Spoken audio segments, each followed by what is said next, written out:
Logging in from. Thank you for attending our webinar today on Is Your Organization Due for a Strategic Checkup?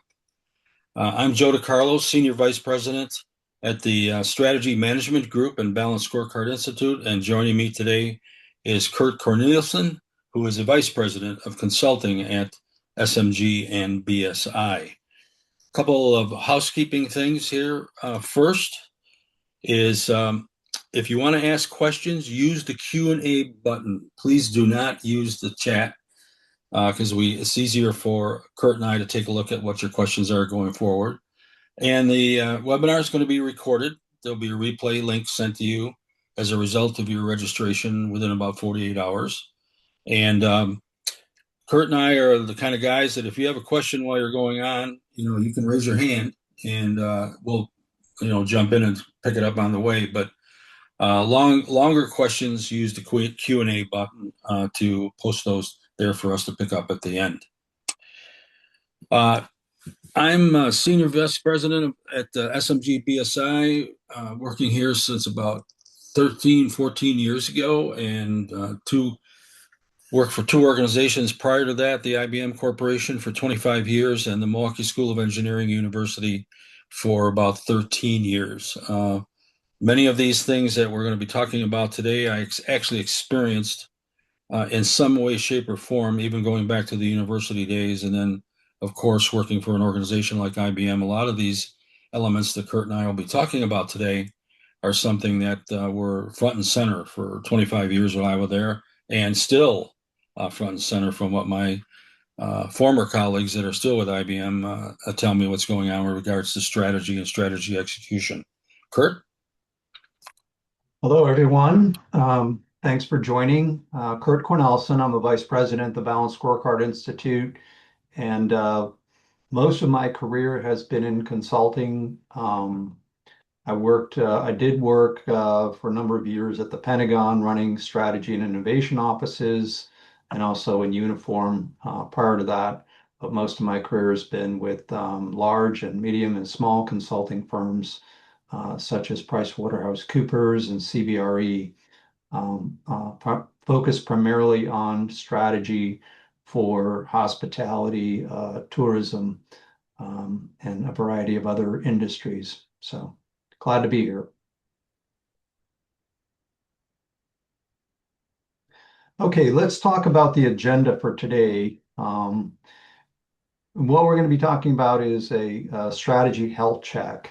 And before getting to that, we'll be talking about symptoms and diagnosis, the strategy health check framework, lab results and benchmarks, your treatment plan, and then Q&A with Joe and I. Okay, symptoms and diagnosis. How do you know that you're having challenges with your strategy?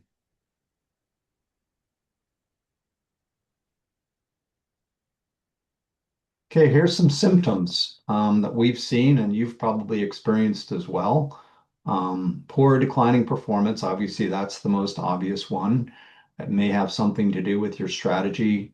Allocation of resources. You've got strategic initiatives, you've got other priorities, and perhaps there's a misallocation of those resources. Strategic alignment, meaning, are you aligned throughout your organization at the executive level, at the managerial level, at the operating level? Complex or vague strategy. You could have a strategy that's extremely complex, people don't really understand it, or it's vague, and so people don't really are not clear.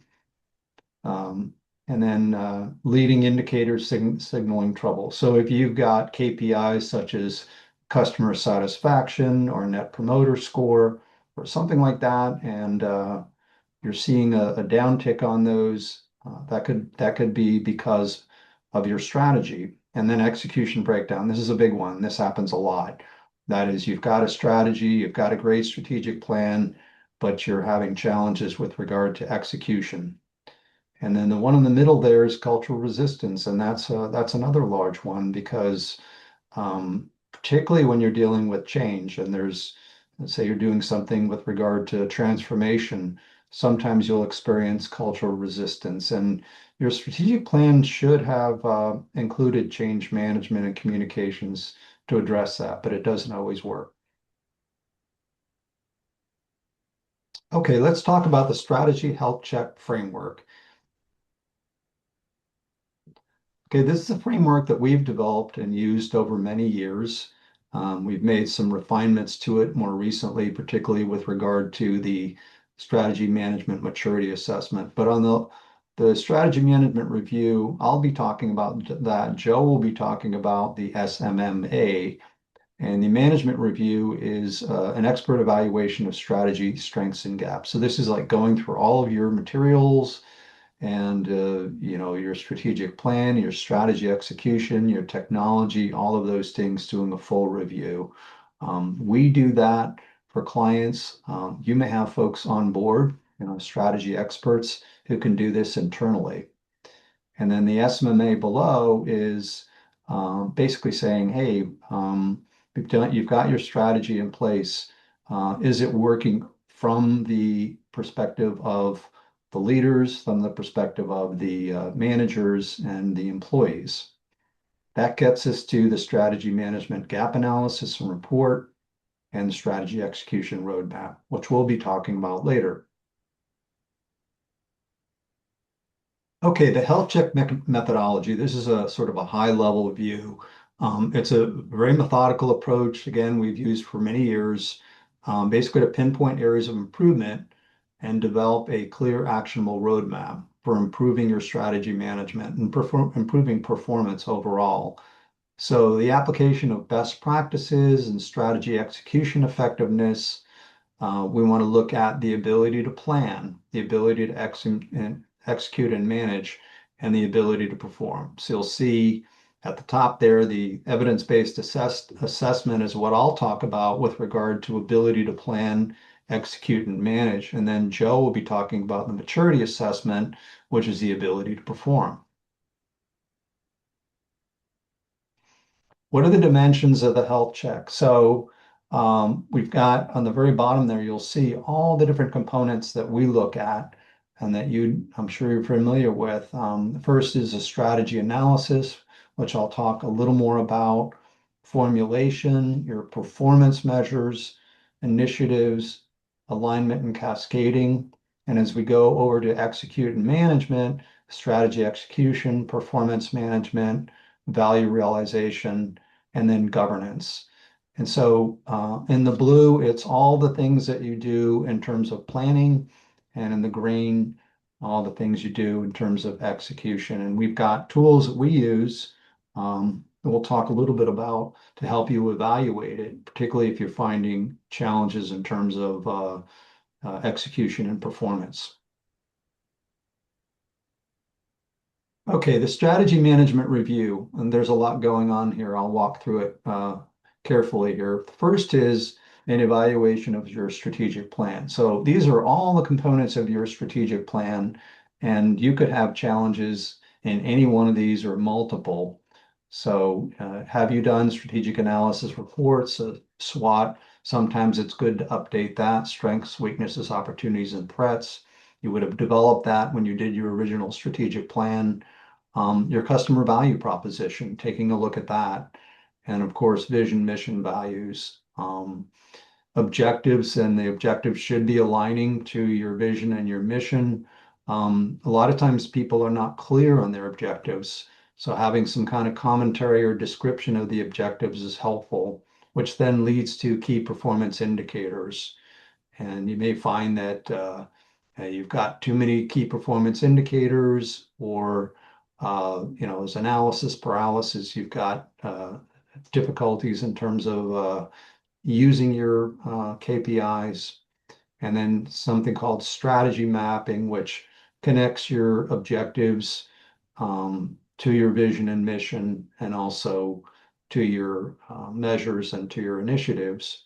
And then looking at your strategic initiatives. A lot of times we find that organizations may have too many initiatives.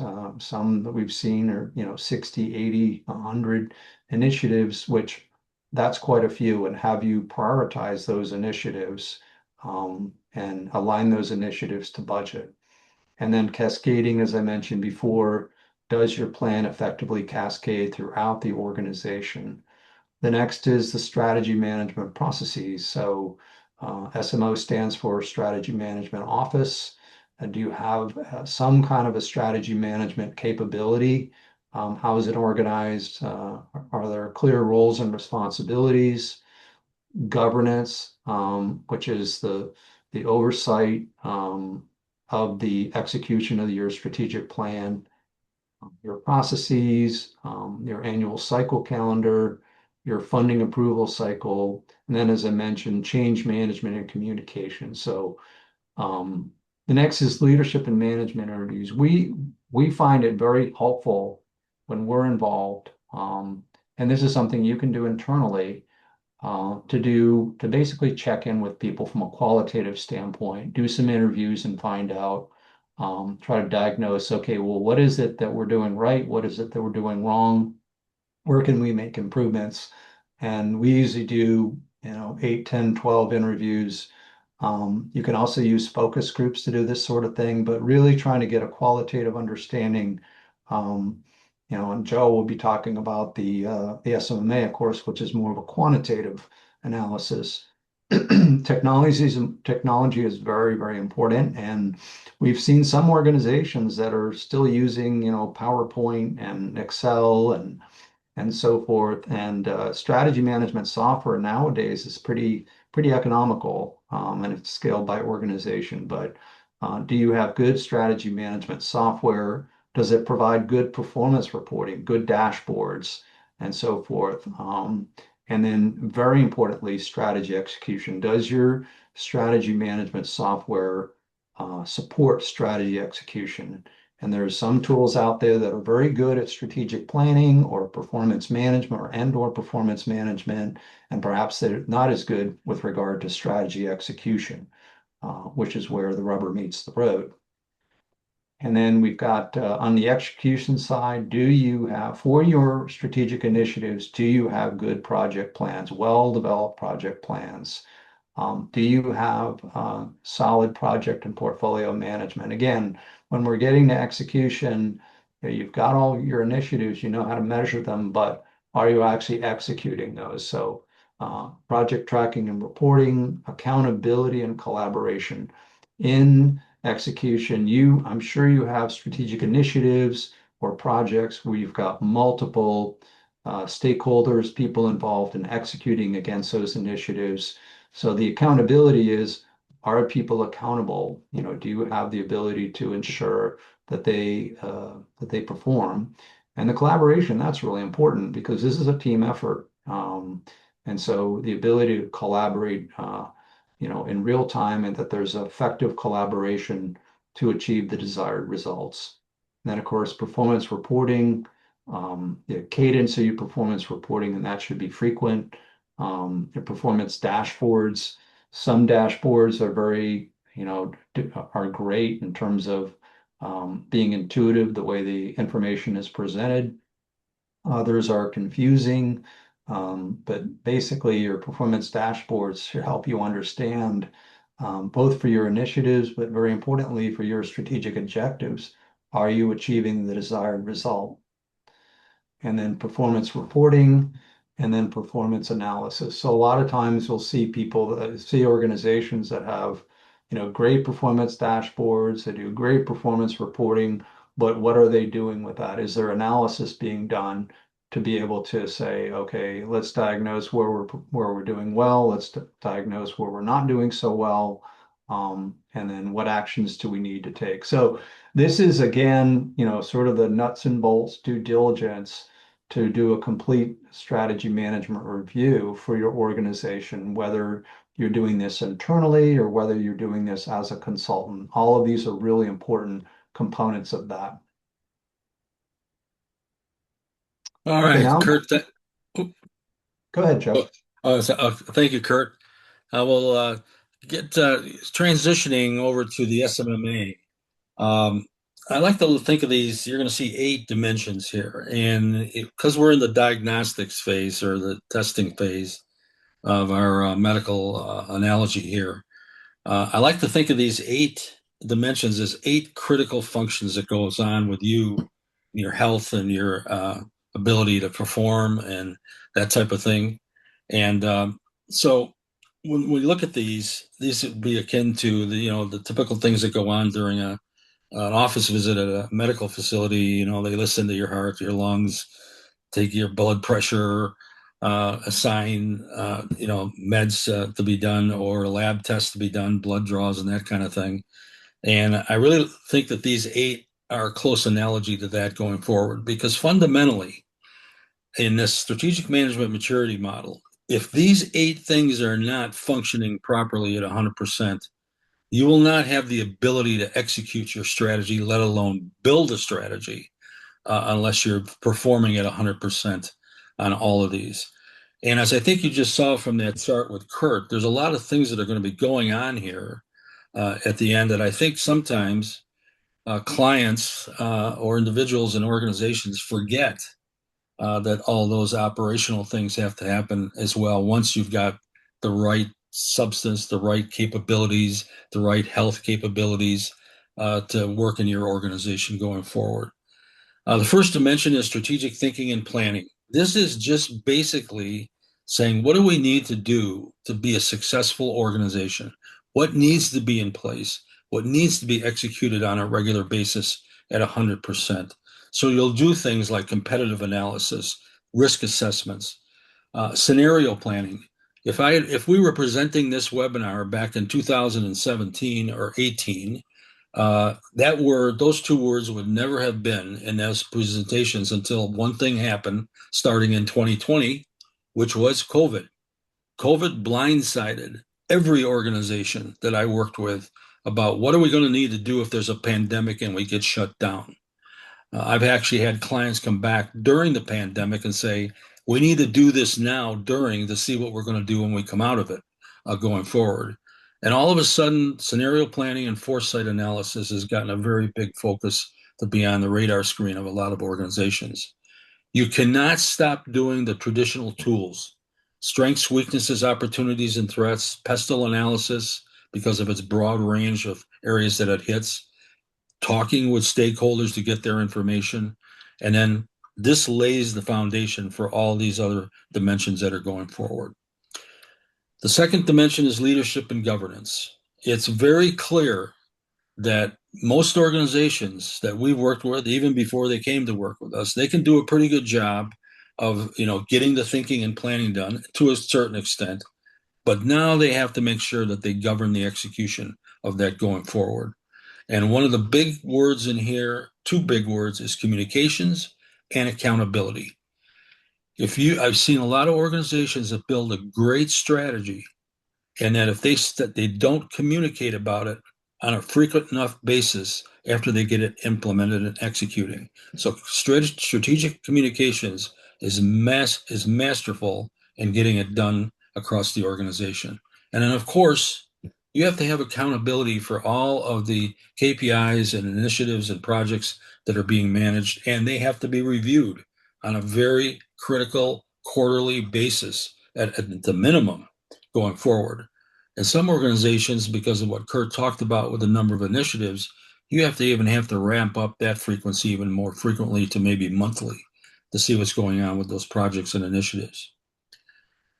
Kurt mentioned culture in his chart, the performance culture and change management, because basically building a strategy and implementing it is a change process in itself. But the culture has to be deepened such that everything we do when we walk in the door every morning to go to work is going to have an impact on our performance going forward. And in this day and age, innovation is being accelerated monstrously because of the technology changes that are coming across from everywhere. Leadership is held accountable for driving this change, driving this performance culture. They have to bang the drum on a regular basis with the rank and file throughout the organization. And eventually, you need to make sure that people are empowered because once they understand what they need to do, they should just be informed. Do what you need to do, just go do it and be successful at it. And then you'll hit your winning teams stride after that. Now, alignment and operationalization strategy is critical.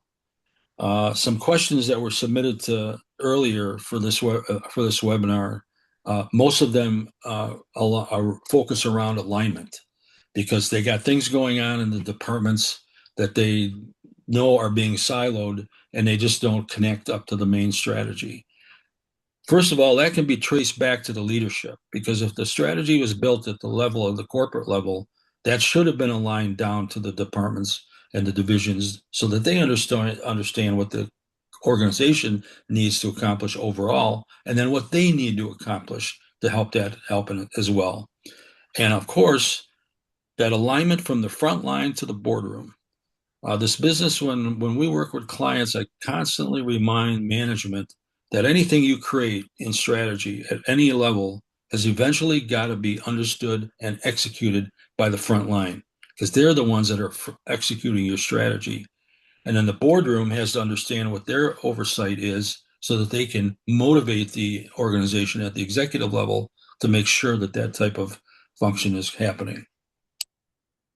Process improvement. There's an interesting thing that happens with process improvement when these eight dimensions are functioning well, or I should say seven of them are functioning well, and you get your strategy really honed down well. You get all your KPIs functioning, giving you the right information that you want, and then also executing well on your projects and initiatives.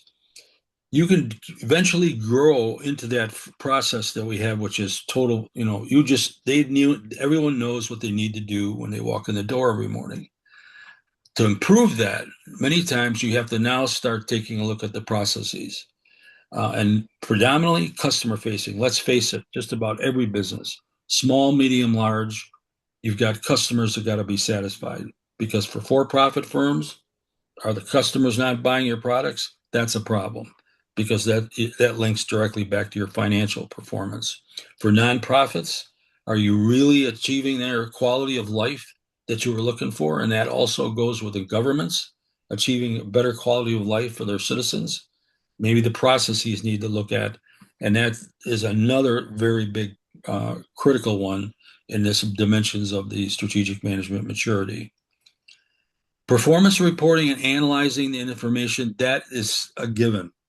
You don't go through this process of building strategy, KPIs, initiatives, etc. if you're not going to report on them. It would be ludicrous to say we don't have to report on those, or we just pass a piece of paper past everyone and say, here's what it is. Okay, so what?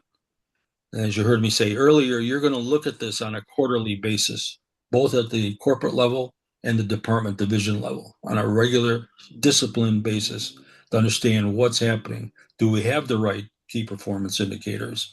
Do we have the right information we're giving to people so that they understand and can make decisions on it? Strategic project and portfolio management goes without saying.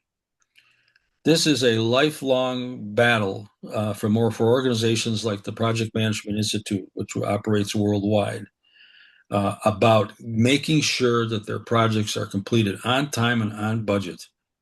And that percentage has stalled, in my opinion, over the years to right around 40, sometimes fluctuates 50, sometimes down to 35 and up.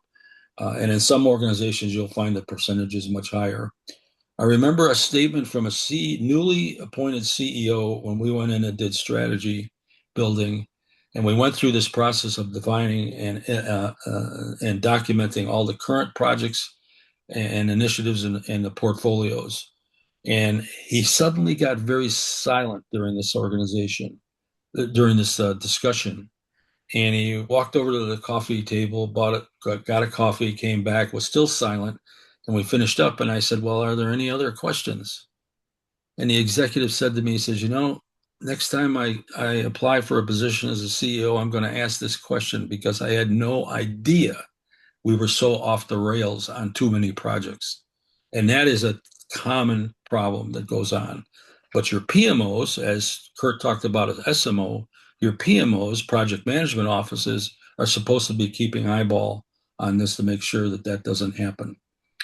And of course, sustainability. And now, this sustainability is not the sustainability that you're mostly associated with environment. This is sustainability of your strategy. Can the strategy you build maintain itself over time and it gets actually embedded in your DNA of the organization? And you have the best practices, you keep the motivation up, and of course, boards are supposed to be helping watch out for succession planning going forward.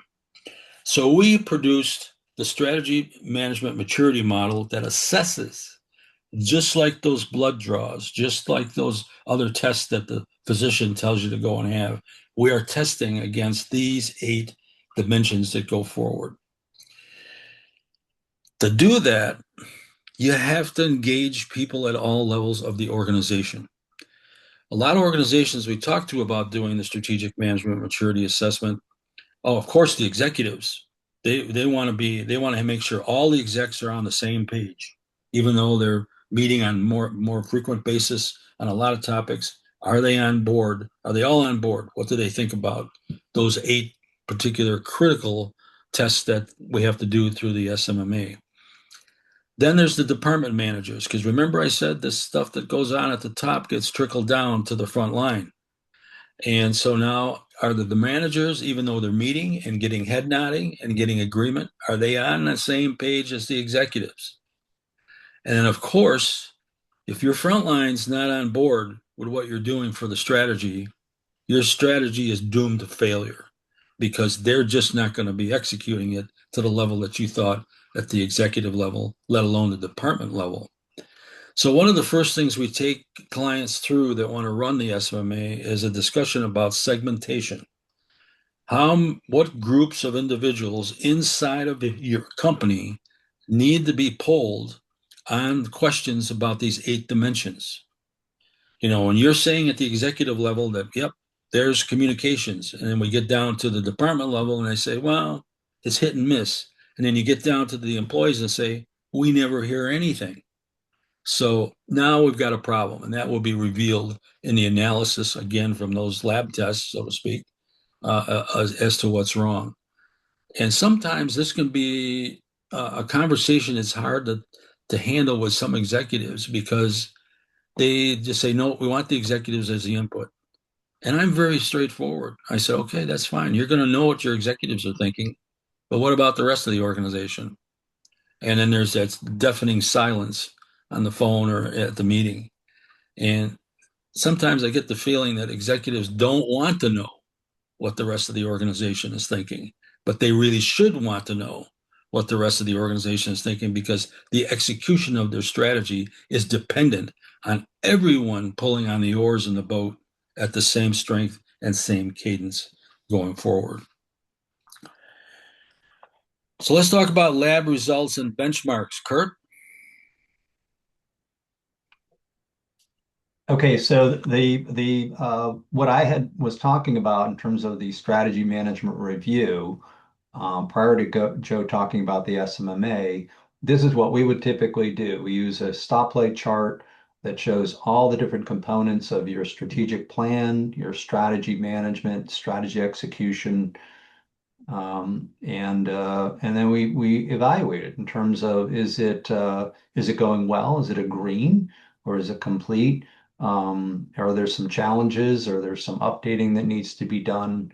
Or in the case of red, that's a real flag.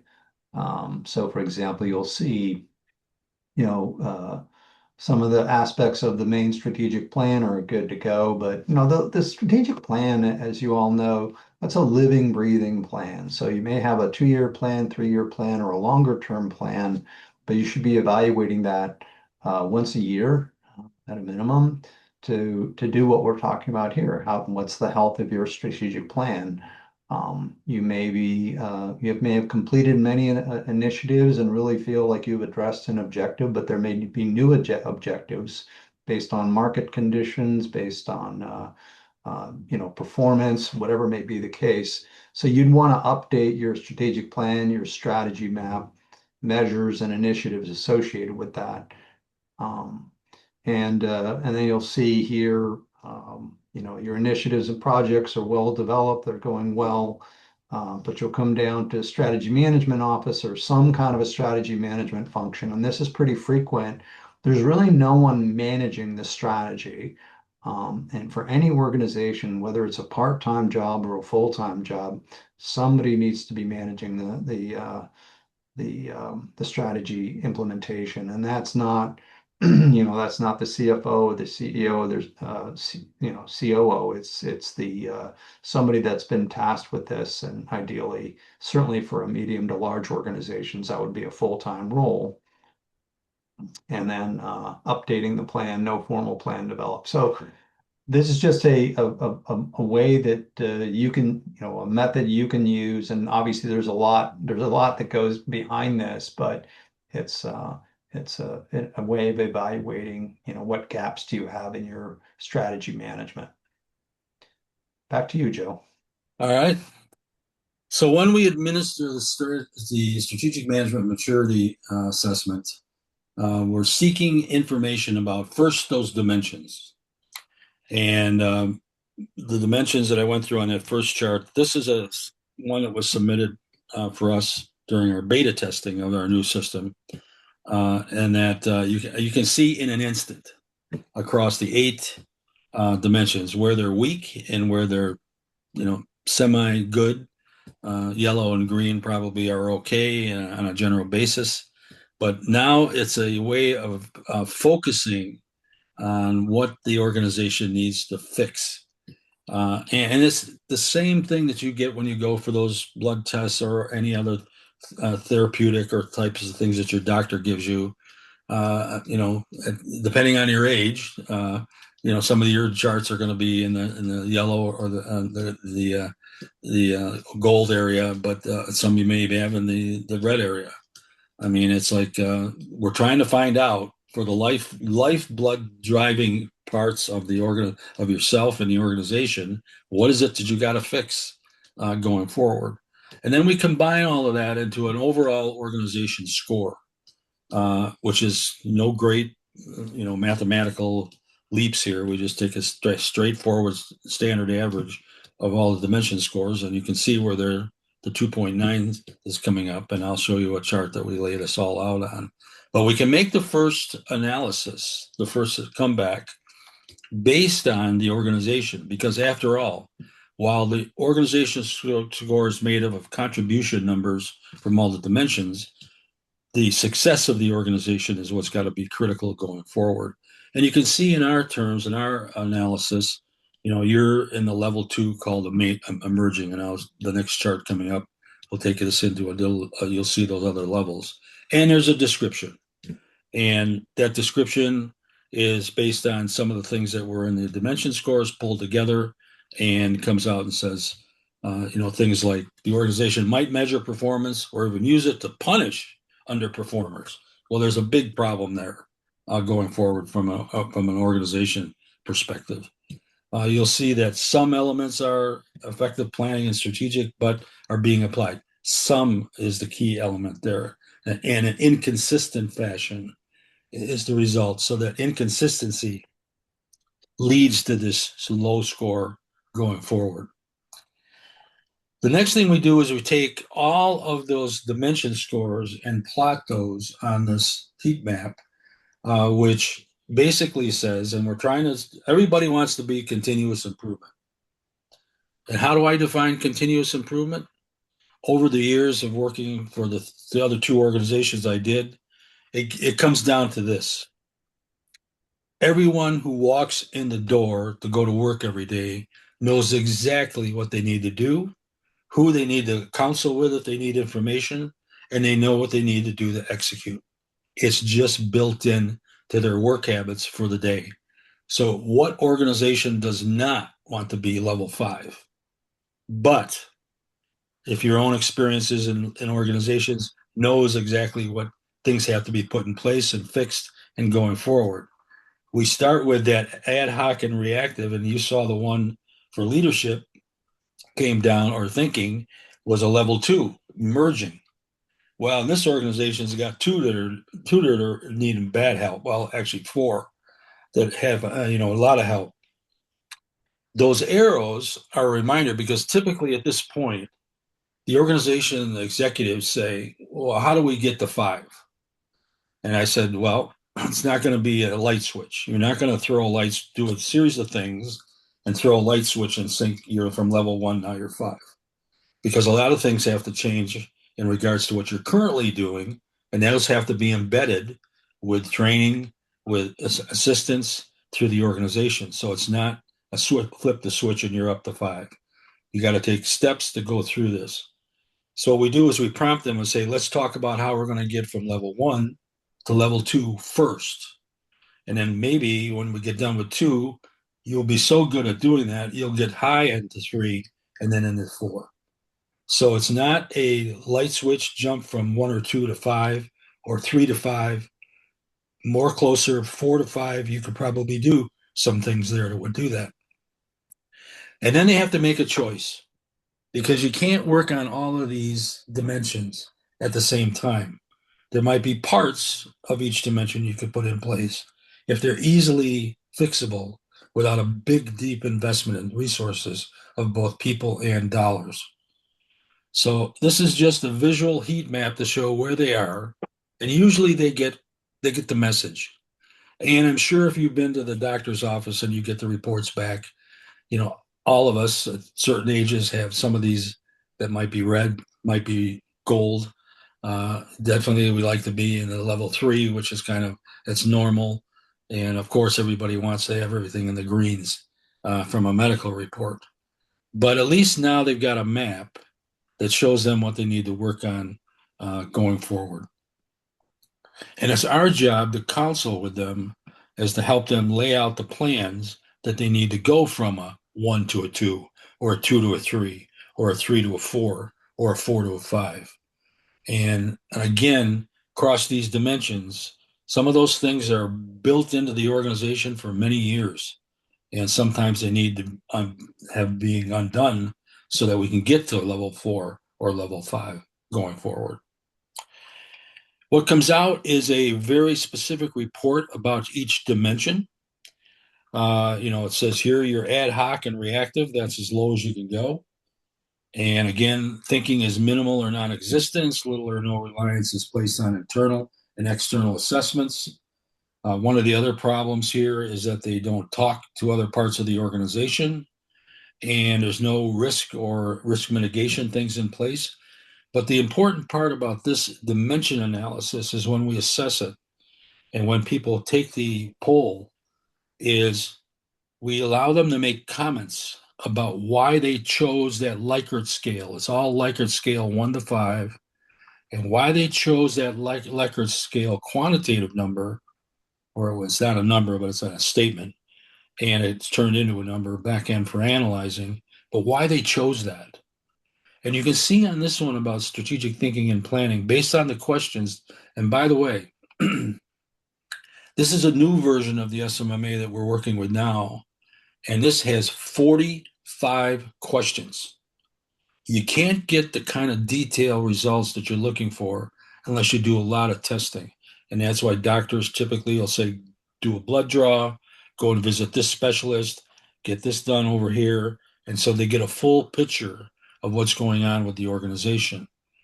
And 5-point Likert scale, we even put in an option which says after the poll person taking the assessment answers that particular dimensions, if they start seeing questions in there that they say this is absolutely not appropriate or not applicable, that's even worse because that means that they don't know or they don't understand what these particular areas are about, which they should have if strategy communications was being undertaken. So you see some of the comments that this person made. We never use any of those elements. There were a series of element questions on some of these. No risk factors identified. Employees lower than management never engage. Monstrous result from here. That means that's not being talked about at all levels. And very straightforward on some others, not that I'm aware of, never or not have that I have seen. So this is a pretty damning results of comments going forward that we have to, as the doctors or the consultants with the executives, make sure they understand this because a big message is being sent here. And then we take and look at which one they want to work on. We say, okay, as I said earlier, we're going to try to work on one dimension at a time, maybe parts of others, and move them across from a 1 to 2 or 2 to 3. And so we make sure we literally outline the results from that particular dimension. And you can see here what's down. And here's the number 3 bullet from the bottom: limited or no foresight or results conversations held. And that goes back to that nobody's talking to anybody. And then over here on our little clipboard graphic, like the doctor would say, here's the recommendations that you need to do. Formalize the strategic planning, SWOT pestle scenario foresight planning, integrate operation with operations, strategy maps, roadmaps, broaden participation, and then also embed risk and discipline in the process. Make no bones about it. Strategy execution is a very disciplined process. It should be disciplined because you'll never realize the results that you're trying to get to if you don't follow a disciplined process. Kurt? Okay, let's talk about the roadmap. And this is your personalized treatment plan. So just like a doctor writes a prescription or multiple prescriptions, this is a way approach we take, which is developing a roadmap for improving overall strategy management. So these are just some of the areas where we see the opportunity for improvement. So you might have KPI refinement and leadership engagement out of the two, and that should have been identified through the strategy review that I presented, and certainly by the SMMA tool that Joe showed. We'll have been able to diagnose all these to come up with this prescription. So KPI refinement, a lot of times we'll see that the measures are not aligned to the strategic objectives. So you might have measures that are really much more tactical in nature, but you're not evaluating the strategic outcomes that you're looking for. Or may have too many measures, as I mentioned before. Prioritization of initiatives is a big one, and I'm gonna foot stomp this. I mentioned it before, but a lot of times there are just too many initiatives. There's not enough resources to go around. So we have a framework we use that filters the initiatives and helps you prioritize those initiatives and align them to your budget. Cascading, Joe and I have already talked about. I know for me and the organizations where I was responsible for strategy, this was a real challenge, getting the strategic plan and the strategic intent all the way down to the employee level. And that means it's embedded in their performance plans. Governance, Joe talked a little bit about making sure we have a governance structure in place where there's oversight for the strategy execution and leadership engagement. Joe talked about quite a bit. The SMMA is very good at evaluating that. And then, of course, strategy management software. And there's just so many good tools out there. But really, you want to be evaluating what the software solutions are, what's the best solution. And the execution piece of this is really, really important in terms of, you don't want a situation where you just have really great dashboards or strategy maps or whatever. You want a tool that you can use to execute on your strategy. Let's do some Q&A. Kurt, let's see what we got here. I'm going to go out of full screen mode because I can't see the Q&A button here. Let's see. We got something in chat here. Hold on here. Okay. All right.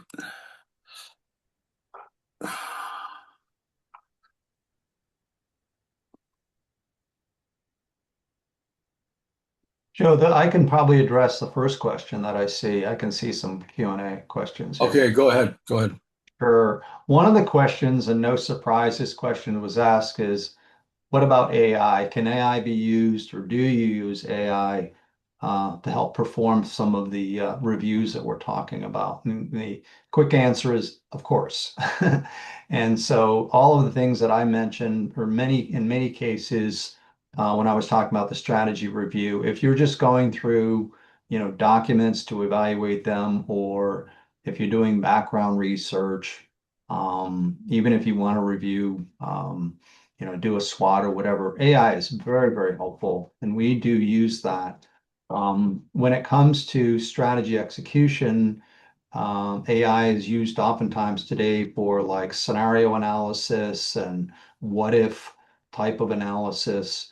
And then, of course, for performance reporting, AI is used to evaluate, when we're seeing certain indicators, doing a deeper dive analysis. Having said all that, it is no replacement for human judgment and intuition and the things that and experience that consultants and strategy management experts have. Okay. Very good. Kurt, I had a couple of questions come in prior to the session as a part of the registration process. And the interesting thing about these two or three that I had here, they all go back to something that you and I have talked about already on this webinar is the transparency and also the alignment going forward. But some of them are also around the fact of life that's in a lot of organizations that some departments, when they're trying to go through strategy building, they're only focused on what their department is doing. And there's a time and place for that in an alignment process, but it comes after some very deliberate steps before that. So one of these questions was, you know, how do you make sure that we've got everyone on board throughout the organization that has, contributed to the SAMA and the health check once that's finalized? And the answer is you go through a very specific alignment process that basically starts with that corporate level strategy that was developed. And then you have to just come down to the departments or the divisions or whatever it is underneath that. And they will set about creating their own strategy for their department or division. And it looks very much like the corporate, except there are some elements at the corporate level that don't get touched by the departments and divisions. For instance, things like a vision statement. The vision statement is owned by the corporate. The things we do have the departments and the divisions is what is your mission or what is your purpose? I mean, that's very much focused on what your division or your department is going forward. And then you will go about setting up objectives, strategic objectives. What are those continuous improvement activities that you need to do on a regular basis throughout each year? And then what are kind of key performance indicators or measurements do you associate with those objectives so you can tell if you're making progress? You're not either stuck or moving forward or going, heaven forbid, going in the wrong direction, which is going negative. And then what projects or initiatives you need associated to those objectives going forward. And those are all done at your own division or department level going forward. And then in that process, the interesting thing that I've discovered over the years of creating these departmental scorecards is ask them to stop and look back at the corporate level objectives to see how many they touch. And you'd be surprised by just the process we take them through is they're very connected going back. And some departments are, going to have their own objectives that are not on the corporate. That makes sense because that's work and objectives that they have to accomplish at their department and division level only. But they contribute to what goes on to something in the higher level corporate scorecard and things like increase revenue, increase profitability, keep costs under control, use new technology, that type of thing that comes up, and that connects back to a higher level corporate scorecard.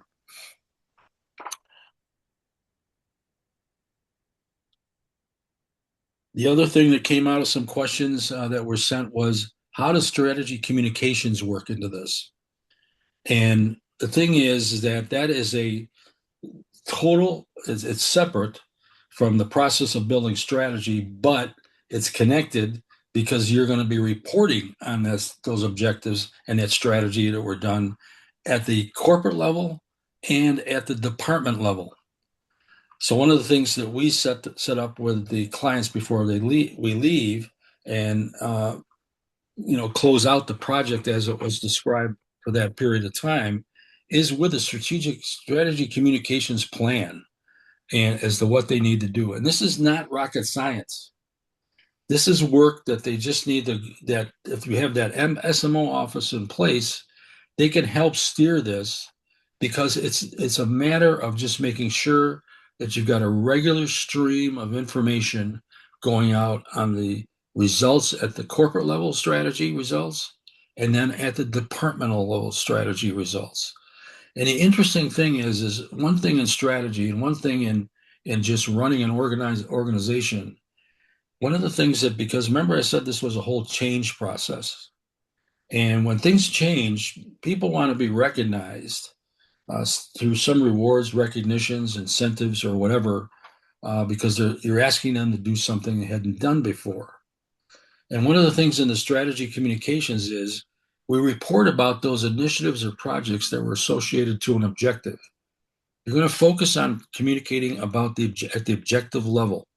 And then, of course, if there's an initiative or project, which there should be, attached to those objectives, you're going to talk about what project is associated to this objective, who's the project manager, who's the project team. And in one fell swoop of sending out a communication about that objective, you've just covered recognition and status about who's working on that going forward. Now the entire organization knows that going forward. Kurt, any others on your list? Let's see. Yeah, one of them had to do with strategy software, and basically what's the process, or how do you make the decision of which software to use? And there's a variety of different factors. Obviously, the size of your organization makes a difference, the complexity of your strategic plan, the software itself. There should be a component that addresses planning, the strategy execution, the initiative management, project management, and then of course performance reporting.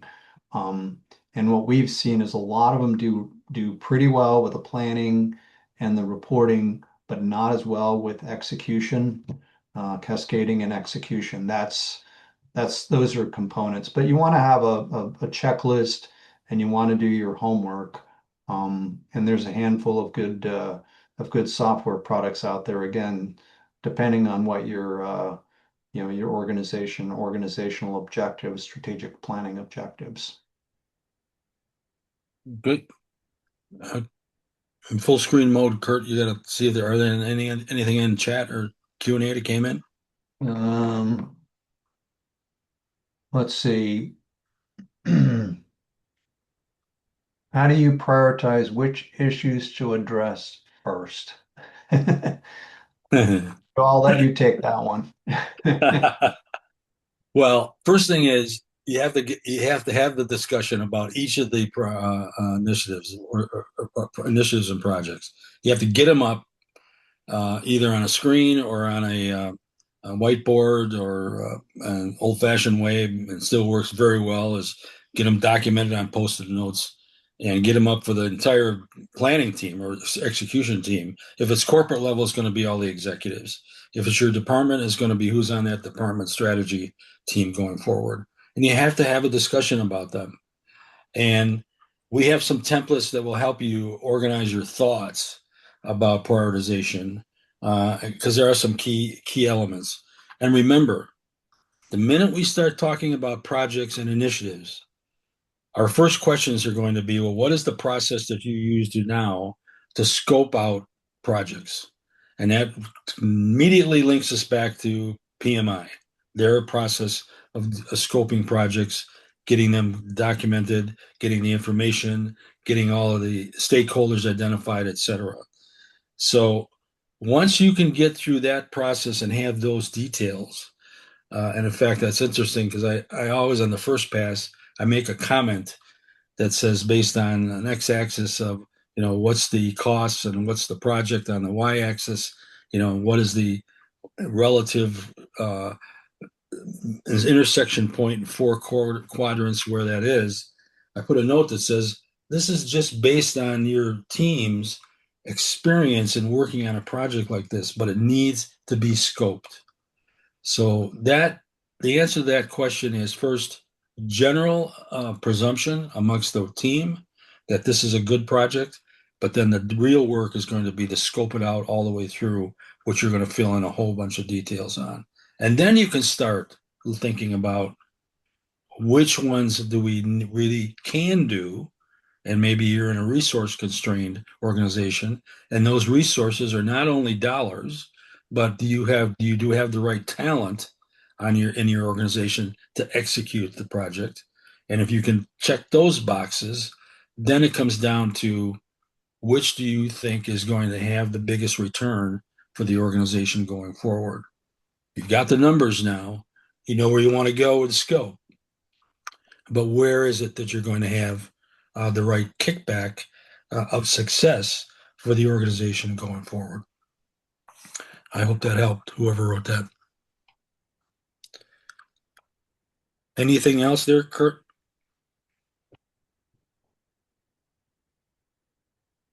Let's see.